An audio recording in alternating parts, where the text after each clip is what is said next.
What's the difference between an overlocker and a serger? Well, this is a historic thing and maybe not such a historic thing.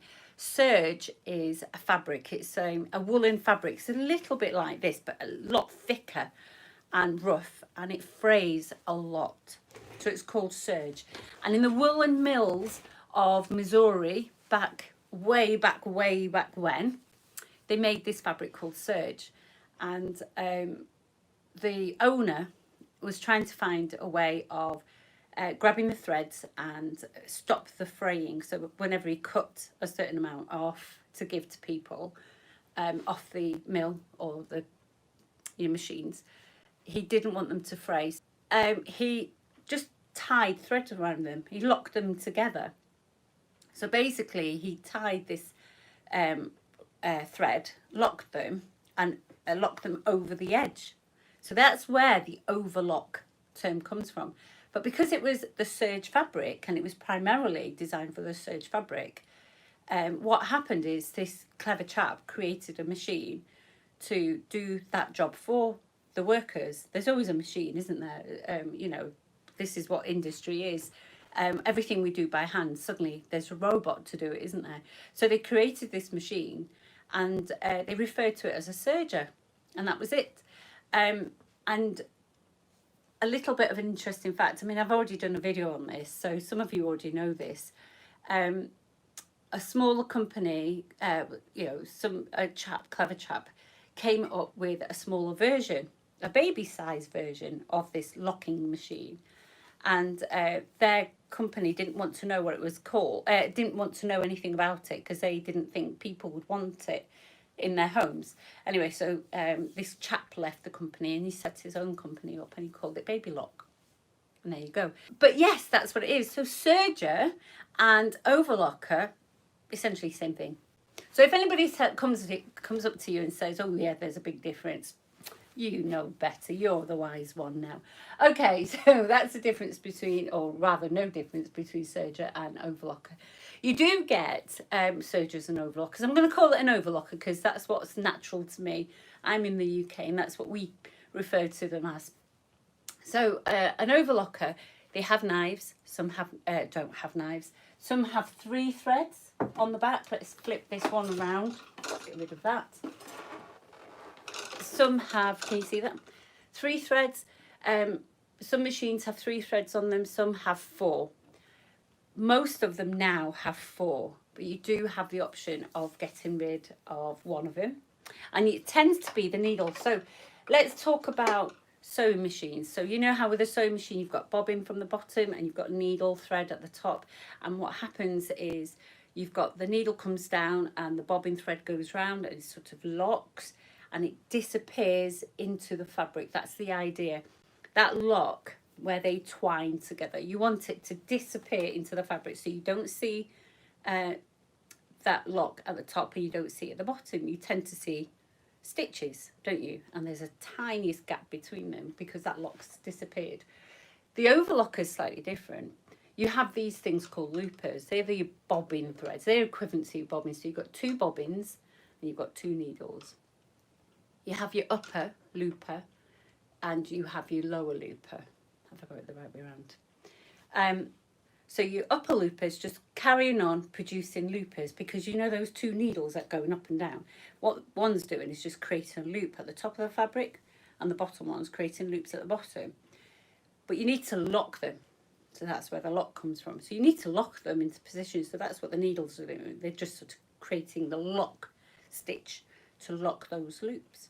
So there's no, I mean, the 3 thread, there's no real sewing going on, but with the 4th thread, which is your left needle now, that's creating the sewing. So you can, which is another question people ask, can you sew with a serger? Yes, you can. You can. I mean,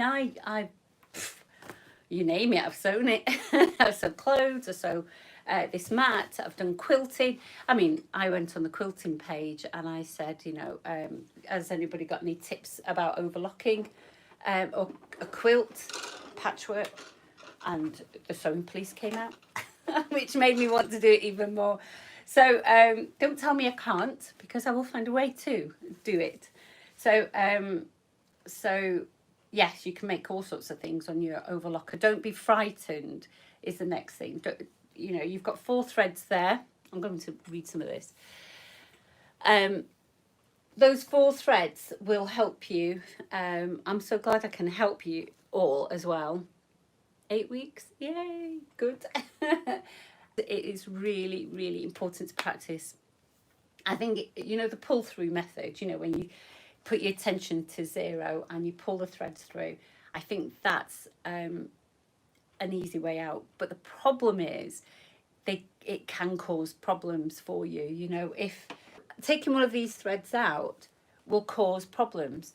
One of the biggest problems is poor threading. So if you don't get all of these guides, and that's what I was demonstrating, make sure you get all of these hooks threaded up. And because these loopers are like the bobbin thread, you want one of them guides to come up from underneath, and it comes from right underneath the needle plate. I was having a play with this fabric. It comes right underneath the needle plate, and that's a really tricky one to get to. And if you don't get it right, it just sends everything haywire, and people often then start misunderstanding and thinking they've got to play with the tensions, these dials. Have a look through your manual and check what tension would be ideal for you. And it's the same with the pressure dial, the presser foot pressure dial. There's, I think it's about 1/2 centimetre is the ideal height. This machine doesn't have one. The stitch length, you always set your stitch length at factory settings around 3. Differential feed throws everybody. It's a really good one. Differential feed is, you've got 2 sets of feed dogs, and if you're mathematical, not a lot of people understand it, but if you're mathematical, basically if your differential feed is at 1, they both sort of move. I feel like an Egyptian dance, doing an Egyptian dance. They both sort of move at the same sort of rate, distance from each other. And if you halve it, this one doesn't travel as far. So this one's still going at the same rate, but this one's not going as far. And it's the same way with the 2. So if you have the differential feed going at 2, you get a lot of fabric because it's pulling, it's going further, it's bringing more fabric to the back one, which is, you know, staying at the same speed all the time. And all this fabric's coming in, and this one's going, hang on a minute, I can't keep up. So it's like a car crash. So all this thread gets gathered up and goes underneath the needles, and then you end up with a gather at the other end. A lot of people talk about flossing your tension discs. I don't know, dental floss. I'm not sure. I'm not being funny, but I'm not sure what they mean because they talk about flossing. Just grab a tissue or a piece of calico, or what I usually do is just whatever's in my hand, and I just brush it between the tension discs. But again, that rarely happens. It's only if you go for cheap thread. So I've got lots of different threads. What threads should you use? Well, cone thread is good, but you get loads of it. I mean, I can't think of how many times in my lifetime, and I have sewn a lot. I know I'm joking now and saying I haven't sewn a lot, but I've never really emptied any cones. So I always think they're too much thread. So I tend to buy moon thread. Moon thread you can pick up for about 60p a reel nowadays, can't you? It's so reasonable. So you get 4 of the same colour to match your clothes, whatever you're making. So it's much better to buy moon thread because it's a good quality. It's made by Coats. These are made by Gutman, and these are great. I love them. I get a really good finish. And then Gutman Sew All thread you can use. So thread wise, you can use these small threads, and why not? The only reason you wouldn't is because they cost £3 a reel and there's only 100 meters on there, so you don't get very far with your garment and threads run out. But you can. I mean, I've got glittery thread here. I've used this in the overlocker. I've used rainbow thread in the overlocker. This is really pretty. I've made lean down. You know, this stocking. If you want to finish something off, I'm trying to look for that scarf I'd rolled hem. So if there's a video, I'll show you how to roll hem, and I use this ombre thread, which changes colour, and it's a woolly nylon. Actually, you only use woolly nylon in one of the loopers. You don't have to use it in all 4 threads positions. You only need to use it in one.